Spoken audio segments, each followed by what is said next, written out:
My husband's in prison. I have to walk in there and I have to explain to my little boys why daddy isn't coming home.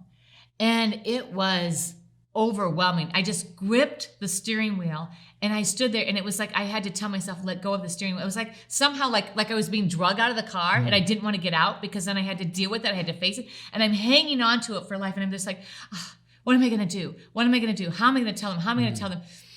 Big deep breath, big deep breath. Okay, you can do this. You can do this. You're going to face it. You're going to walk in there and we're going to start this journey. And I have to be strong for my kids.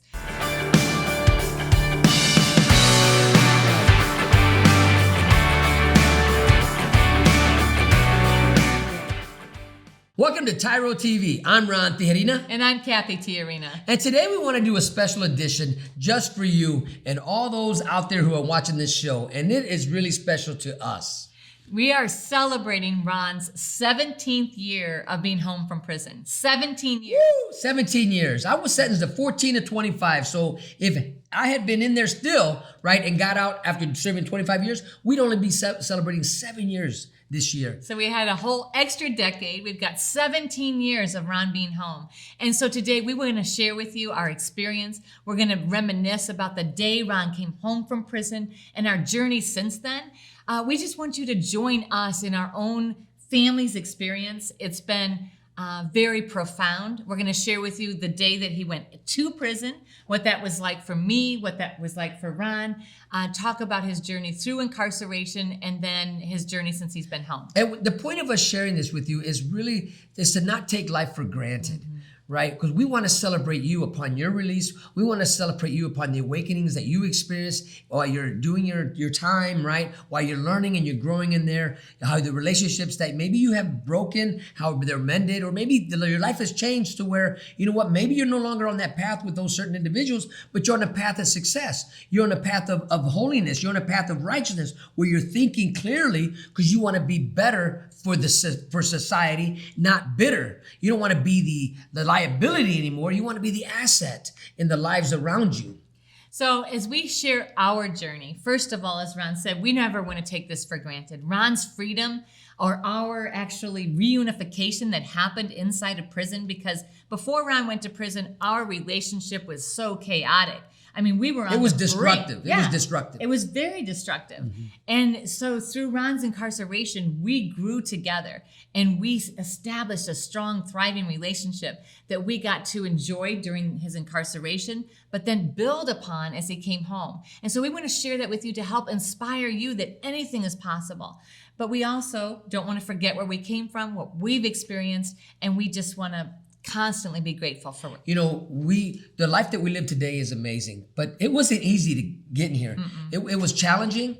It was heartache and pain. It was a lot of crying, a lot of healing, you know, a lot of truth, right? There's a lot of honesty, a lot of transparency has to take place in order for anyone, no matter where you're at in life, to really see the best in you and the best around you. You got to be transparent and willing to heal as we all go through our issues, all go through our trauma and bring the drama, right? and overcome the drama. I don't want to bring the drama. Right, but we brought it, we overcame it, and now it's your turn. So as we come back, we're going to share with you our personal story of Ron going to prison, how we spent time while he was in prison, and what it's been like in the last 17 years. So stay tuned. You don't want to miss this. Dear son, it's been hard these last few years, watching you grow up without me in the picture. Never taking the time to find out how you were or what was going on in your life. You're just a boy, I thought. You don't need me. I didn't need my dad. He was never around, I told myself. But I was wrong, son. I'm supposed to be a grown man. I was selfish. I was stupid. I was thinking of me, not you. If I could go back, son, and change things, I would. It's taken me all this time being selfish to finally grow up and realize I need to be a responsible man. That's what I finally learned, not from prison, but the TYRO program. It's all about becoming a better, stronger man. Wish I would have gotten it sooner. Everything looks different to me now. I'm a changed person. I know I need to be there for you now. It's not about me anymore. It's not about being cool. It's not about who I run with. It's about Mom. It's about you. It's about being a better man, learning something new in my life. It's about being a TYRO, a man worth following. I'm your dad. You're my son, and I love you. I am a TYRO. I'm a TYRO. Dad. If you think you have what it takes to be a TYRO or just want to know more, contact your local Ridge Project facilitator or your caseworker. Welcome back to TYRO TV. Today we have the privilege and honor of sharing with you something that we are currently experiencing right now. 17 years of me being home from prison. 17 years of freedom. 17 years of freedom. We do not take this for granted. Every morning, I still reach over and I touch Ron. I'm like, oh my goodness, he's still here. He's here. Because for those 15 years that he was incarcerated, I would every morning reach over and touch an empty pillow.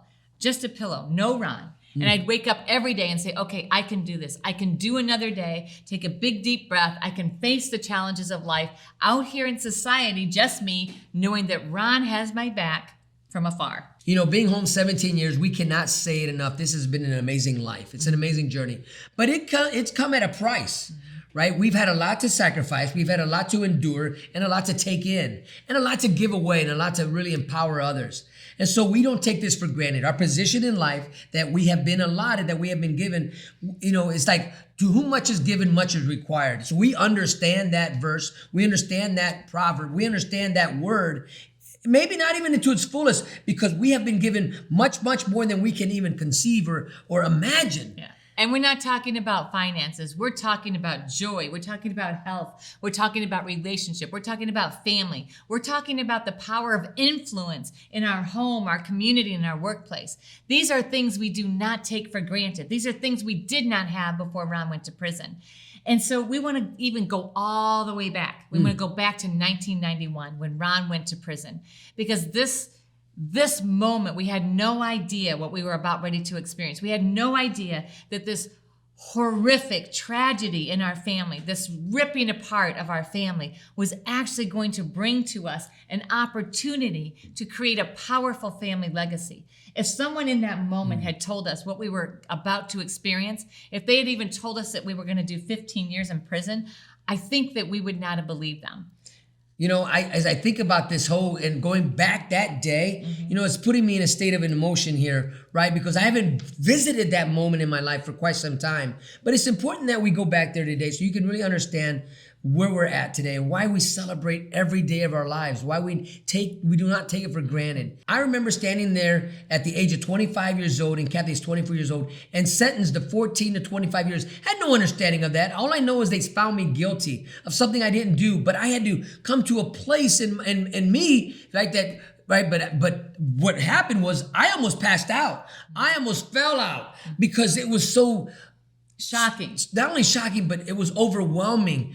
You know, I don't know if you've ever experienced fainting, but that's where I was at. And the fear, the emotions that I was being hit with, it was overwhelming. I couldn't breathe, right? And I remember looking back at Cathy, and I remember just thinking to myself, in fact, Cathy came up to me, and they allowed her to come up to me as they were getting ready to take away. And I kept saying, what about the boys? What about the boys? I kept thinking about was Blake and Brandon, and what's going to happen to them? What's going to happen to you, Cathy? And then there was time to go. They grabbed me and they escorted me out of the courtroom. And I could hear somebody in the background screaming. I remember hearing a voice of someone screaming, no, no, no, not understanding what they knew. Right. They knew what 15 years or 14 to 25 years meant. I had no idea what that meant. Mm-hmm. So as Ron is taken away, I remember, just telling him, it's going to be okay. I go immediately from shock to denial. And I'm just like, it's going to be okay. We're going to get you out. You know what? We're going to file appeals. I'm going to start writing letters. It's going to be okay. And, just going with this, like, oh, he's going to be home in a week, right? I don't even know what I was thinking, except that shock and denial really settled in. And really when I woke up, so we lived about 45 minutes from the courtroom. And so as I'm driving home, and I'm just telling myself, I'm making this checklist of all the things I have to do. And I pull in the driveway because my sister-in-law and brother-in-law were watching the boys, who were 2 and 4 at that time.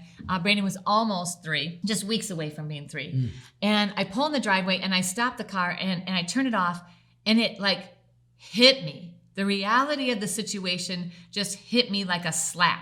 And I was like, oh my gosh, my husband's in prison. I have to walk in there and I have to explain to my little boys why daddy isn't coming home. And it was overwhelming. I just gripped the steering wheel and I stood there, and it was like I had to tell myself, let go of the steering wheel. It was like somehow like I was being drugged out of the car and I didn't want to get out, because then I had to deal with it. I had to face it, and I'm hanging on to it for life. And I'm just like, what am I going to do? What am I going to do? How am I going to tell them? How am I going to tell them? Big deep breath, big deep breath. Okay, you can do this. You can do this. You're going to face it. You're going to walk in there, and we're going to start this journey. And I have to be strong for my kids. And I remember just like opening my hands, and it was so hard. This is so crazy. It was so hard to let go of that steering wheel, because letting go of that steering wheel was like letting go of my denial and actually taking the first step of a journey that was so unknown. And so I get out of the car, I shut the door, square my shoulders, big deep breath, walk in, and I tell Rudy and Gloria, Ron was convicted. Ron went to prison quietly. And so Blake and Brandon, come up, and I'm looking at their little faces, and I'm realizing I'm going to have to rob them of some of their innocence. I have to tell them daddy's not coming home. So on my end, what I experienced, I want to talk to you about what happened to me when I left that courtroom. And I look back now, and I see that grace was already falling upon me, because the way the sheriff treated me. He knew what was coming. He knew what was happening to me. I didn't know. So we come back, we'll talk about that. So stay tuned, and we'll be right back. I'm Ron Tijerina. And I'm Cathy Tijerina. And together we have been working with tens of thousands of couples for the last 2 decades. And we have been helping couples understand that nobody's right and nobody's wrong. They're just each seeing it from their own perspective and unable to bridge together. So when's the last time you were in a discussion with your significant other or your spouse and you had a disagreement over something so small that turned into something so big? So many of the couples we work with have this experience where they argue about something because they only see it from their own perspective. So I'm looking at it from my vantage point, and guess what? Frankly, I'm only want to see it my way, because it's my way or the what? The highway. Over time, what happens is these issues start to pile up, and they create more and more distance between couples. And so now we're arguing about every small thing because we have to defend our perspective. As we began arguing, it really was apparent whose side I was on. I wasn't on her side and she wasn't on my side. In fact, we were on opposite teams. We became enemies, and what was more important for us was to be right than for us to actually understand each other. When couples do this, they continue to erode their relationship. What you need to do is get the issues out from between you, move them out in front of you, and remember that you're a team able to navigate through anything together by seeing all sides of the issue. Now remember, there is nothing more important than us. In this dynamic program that's internationally recognized, you're going to learn how to resolve conflict, how to get on the same page and listen for understanding. Couple communication, which was written by Dr. Sherrod Miller and Dr. Phyllis Miller, will actually help you be on the same team and recognize the power of resolving conflict together. One of the greatest tools that you're going to embrace is really coming to the understanding that what you've been doing is natural, but this is learned behavior, and we're about ready to take you to a next level on how to enhance your relationship. Now, if you're sick and tired of having all of these petty issues come between you, if you are exhausted from every time that you have interaction with your spouse, it turns into drama, then this is where you want to be. You want to sign up for couple communication. You want to take this program together, and I guarantee you that you are going to love it. Stop telling yourself that tomorrow you're going to do better. Stop saying to yourself, tomorrow I'll find that program. Today's your opportunity to do something not only for yourself, but for all those around you. In couple communication, you're going to learn a brand new process. This process is going to help you avoid ever fighting over petty stuff again. It's going to take you to a new level in your relationship as you learn how to listen for understanding, to clearly articulate and share from your own experience. You're going to get on the mats. You're going to have notepads. You're going to learn skills that you're going to be like, wow, if only I had known this at the beginning. It's not too late. We are all on this journey. We are all on this continuous improvement plan. But guess what? You have to take the first step and let today be that first step for you and your significant other. If you're ready to like each other again and be on the same team, this is the program for you. Sign up today.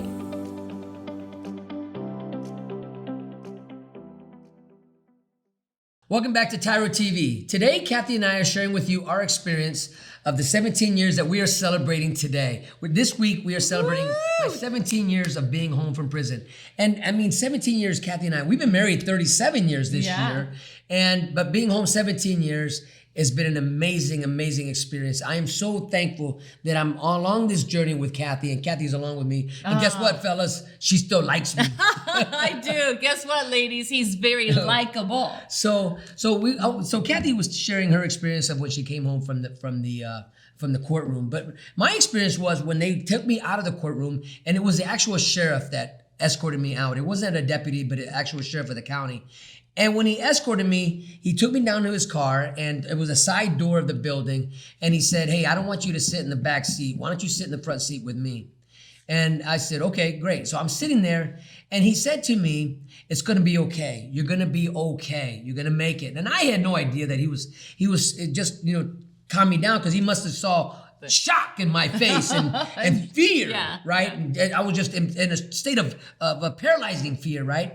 And at that time, I used to smoke cigarettes. And he asked me, "Do you smoke?"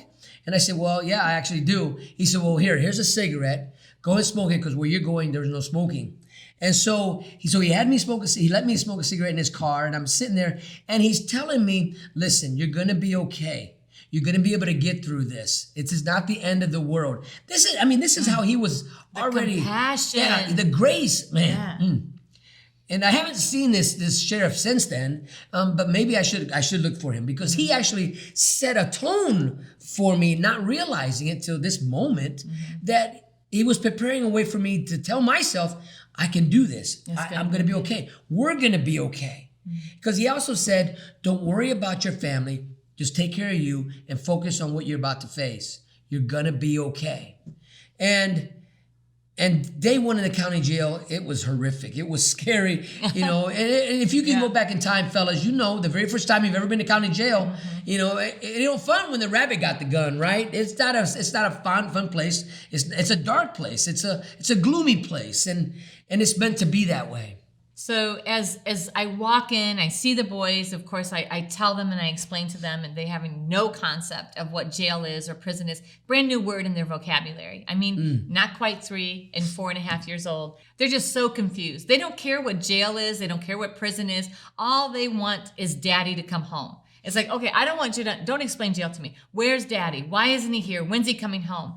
And I think that because I was so somber in explaining to them, that it ignited that fear. And I remember, Blake just crying, "I want my daddy. I want my daddy. Go get daddy. Why'd you come home? Why'd you let them take him?" And just that feeling of, I have got to protect them. I have to help them. I have to be strong. I have to do something different, because I can't lose my sons. I can't lose my family.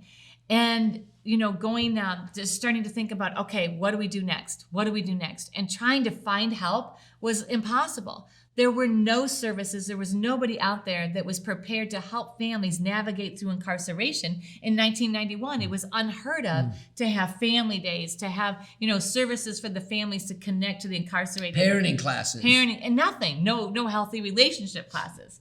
And so my first day in the county jail, and I'm not going to lag this out, but I want to share with you what happened to me. You go to your cell. I'm sitting there. There's only one book in your cell, right? And this book here happened to be the Bible. And so, but I opened it up, and this passage spoke so loud to me.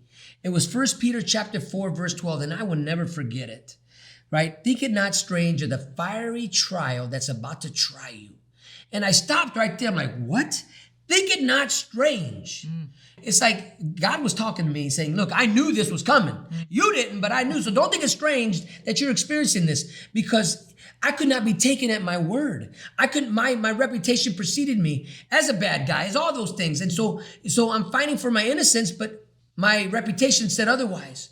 So I want to encourage you that, our reputation is everything. Our word is all we have, right? And so experiencing prison, I went from a high security prison to a minimum security prison. I'm going to fast forward here because I know we don't have much time, but the journey in the midst of the prison, growing up in a prison visit room, dreaming together, coming together in a visit and saying, you know what, we're not in the place we want to be, but let's make the best of it. There's a vending machine there, and I know it's a birthday we're going to celebrate for Brandon. All they have is Hostess Twinkies. So let's let that be the cake. Our Hostess cupcakes. Hostess cupcakes. They got those big snowballs, right? And so we're trying to find ways to celebrate life, even in the midst of our darkest hour. Finding the strength and the will and even the joy in the midst of this painful journey was the salvation of our family. Now you have to hear this, because was it easy? No. Was it a challenge every single day?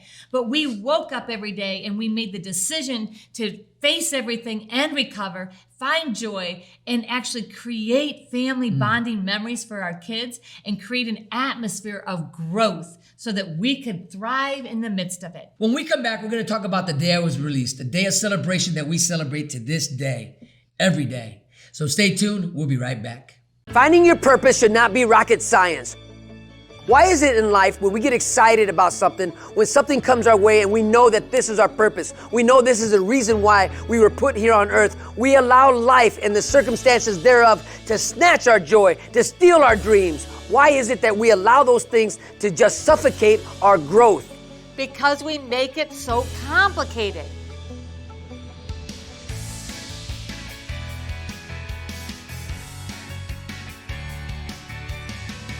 You need a program that shows you the process, that lays it out in front of you so that you know exactly when you're on track to unleash your fullest potential.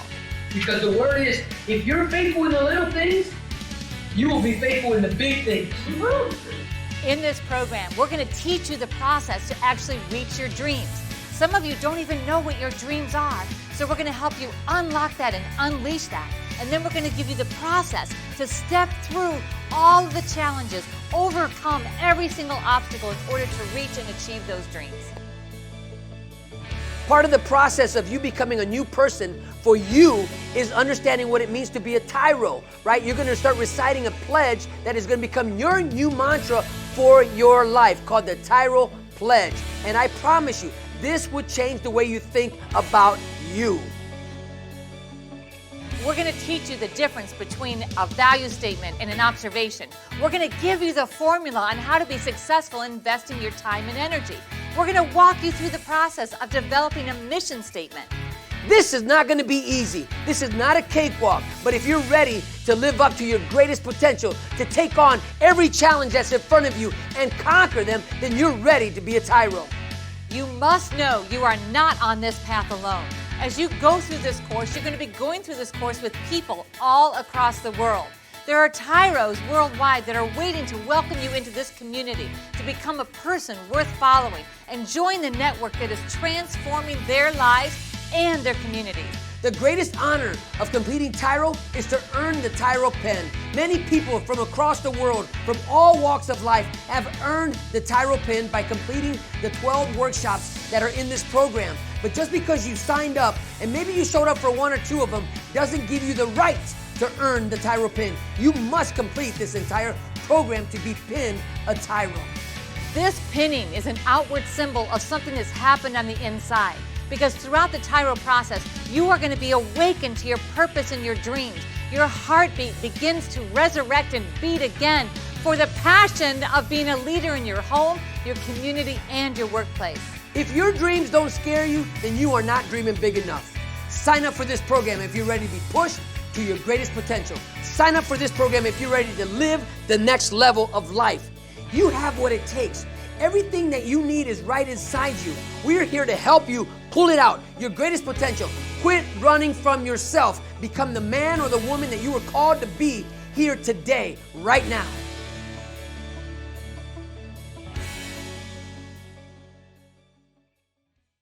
Welcome back to TYRO TV. Today we have the honor and privilege of sharing with you part of our journey of the week, this week, of me being released from prison. We are celebrating 17 years of my freedom.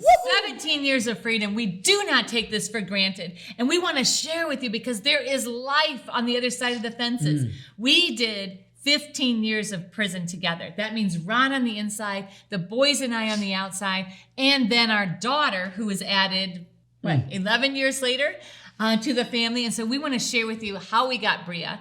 Ron's 2 releases from prison for the same conviction. So in 2001, I was released in the name of justice and mercy. I walked out of prison totally free in my prison blues. So one of the greatest things that we experience is being taken at our word. So I want to share with you briefly on really that epiphany, that thing that took place in our lives where this is all that matters. Right. Can you be taken at your word? So in 2001, I went back to court in the name of justice and mercy. And the judge asked me before he made his decision, what did I learn in prison? And after I had my whole speech laid out, the best thing I could tell him was, Your Honor, what I learned in prison was that they could take away everything, everyone from me. But the one thing that cannot be taken away from me, Your Honor, is my word. What I learned in prison was how to become a man of my word. And Your Honor, if you were to release me today, this is what I want to instill in my 2 sons, how to become men of their word. Within an hour later, I was out of prison, walked out, still in my prison blues, free, no parole, no probation, no parole, nothing. And that was a great experience that we had. It was incredible. So our family finally, so at this point, Ron was into his 11th year. And it was December of 2001. And so we're celebrating like crazy. We had actually even baked a birthday cake for him the day before, really in anticipation of his release. So we're celebrating. And 3 months later, I'm pregnant. And then 3 months after that, so now I'm 3 months pregnant, the Court of Appeals overturns Ron's release. So they gave me a week to turn myself back in. He'd been home only 6 months. But they didn't send the sheriff, they didn't send a deputy. This is it. This is where it woke up, where we were beginning to look back at the test, because everybody's going to have a test. And here was our test. What do? He gave me a week to turn myself back in. Of course, in my mind, we're talking, do we go to Mexico? Do we go to Canada? We had some really great people giving us some really bad advice, right? We had a lot of people wanting to help us run. Right. But we realized what we had come out of, how we had set precedents in our life where we could not be taken at our word. And it was like, you know what? We have a new foundation for our family, a new legacy that we're trying to build for our children and our children's children's children. We recognized that this decision was not about this moment in our life, but this decision was about the generations to come. What were we setting as a standard for our family? And so we decided together as a family, you know what? Of course, we're going to do the right thing. And so Ron looks at Blake and Brandon and he says, boys, remember this. The right thing is always the right thing, no matter what the cost. And so we knew. And that's the key. No matter what the cost, family, no matter what the cost, you will always need to be about the right thing. You should be looking for the next right thing in your life. So I turned myself back in. A week later, as we all were weeping and crying and watching Ron walk. Never cried so much, right? Me either, yeah. So I turned myself back in. I go back into the county jail. The next day they send me to prison. Now let's fast forward that. 4.5 years later, I go up to the parole board, right? And they tell me that famous saying, we'll let you know in 6 months, right? And so we know when we hear that, what's going to happen. Well, they're about ready to flop me. So, but then weeks later, I get a phone call from a friend of mine who's a legislator who'd been advocating for Ron. And he says, hey, I just want to let you know, we just heard back that Ron's going to be released in about 6 weeks. I was like, are you serious? And he's like, yeah. So Ron calls and I say, hey, Ron, I just found out that you're going to be released within 6 weeks. And Ron's like, really? So we're celebrating. I'm screaming, hallelujah. Hallelujah. Those were the slowest 6 weeks of the whole 15 years. And of course, now we've got our daughter who was born 6 months after Ron had to go back to prison, but she's like about 3.5 years old. And so Ron is released on September 17th. And as we go to pick up Ron and we've got the boys, and now it's like, oh my goodness, this is actually going to be over, like over. So as Ron comes home and we're just celebrating, we stop at a restaurant, we order food, and it was so funny because we ate at a Mexican restaurant and the waiters there barely spoke English. They were here on work visas and trying to get their citizenship. And they're thinking that Ron's celebrating his citizenship. So I'm listening to them talk, and they're like, wow, look, he just got his green card, or he got something. We got the balloons, and we're talking about freedom. And they know the word freedom, right? And so I'm like, I'm free, and we're celebrating, we're crying, we're having a great meal with family and friends. And then when we found out, I told them they think I just got my citizenship. And they want to take their picture with Ron to inspire them, right? And so Ron's like, okay, let's take a picture. And so Cathy said, well, should you tell them that you just got home from prison? I said, no, let them hold on to that dream, that whatever they're dreaming about, it can happen. So then fast forward. So as Ron, we're talking about this quickly, the next 17 years, as we begin to really work at the Ridge Project and we begin to go back into prisons and inspire other couples, other families, and doors continue to open that we can serve more families and bring hope and deliver hope. Just as we were able to overcome those 15 years and hold our family together and develop our new legacy, you can too. The reason why we're sharing with you our story is so that you can be inspired, because yes, our story is unique, but so is yours. It's your story. It's nobody else's. How do you want your story to be played out? How do you want them to talk about you when it's all over? How do you rescue your family and your legacy? So we're going to take a short break, but when we come back, we're going to share with you some final things about our story that you can apply to your life. So stay tuned. We'll be right back.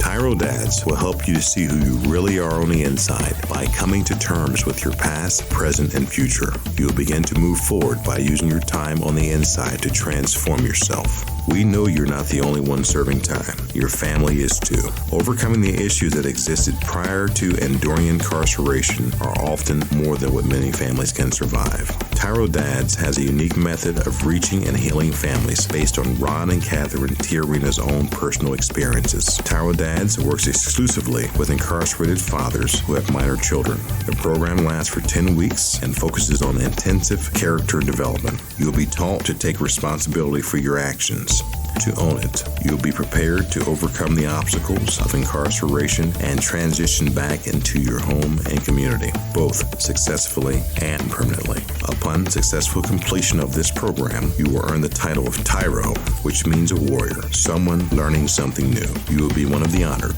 a man worth following. If you think you have what it takes to be a TYRO, or you want to know more, contact your local project facilitator or your institution staff.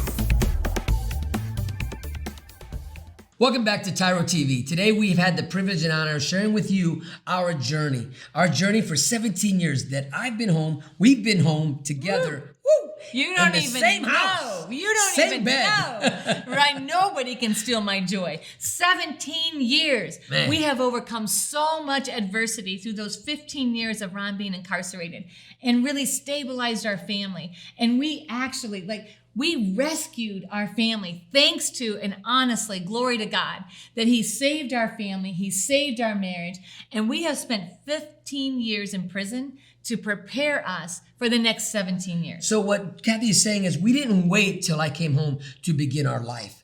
We began building a life while I was incarcerated and Cathy was doing time on the outside, from welfare to starting her own business to getting off of food stamps to buying our first house to buying our real car. All these things that took place in the journey of our 15 years. We didn't wait to start our life to when I came home. We began building our life while we were in the midst of in the deepness of this valley. So think about the depths of a basement. When you dig out a basement, that's what we were doing while Ron was in prison. We were building the foundation. And when you see them dig out a basement, it's dirty, it's muddy, it's dark, and it's just like, ew, nobody wants to live in that mud hole. But you are building the cement, building the walls to support the structure for your future. And I am so beyond grateful that we were able to take advantage of those 15 years to build the foundation that would support what our dreams and visions and goals were as Ron transitioned home. And so we celebrate today of these 17 years of 17 years. Coming home and us doing life together, knocking at our dreams and our goals together.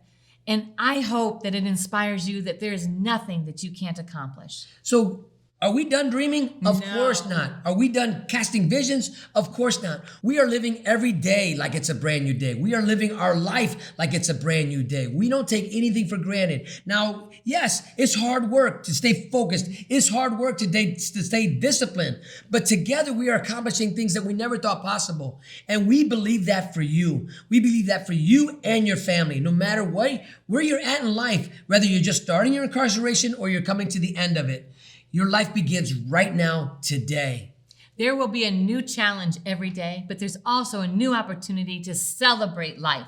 And we ask that you just every day celebrate, and today especially, celebrate with us, Ron's 17 years of freedom. Woo! And listen, thank you so much for allowing us to be part of your journey. And until next time, always remember that we are rooting for you.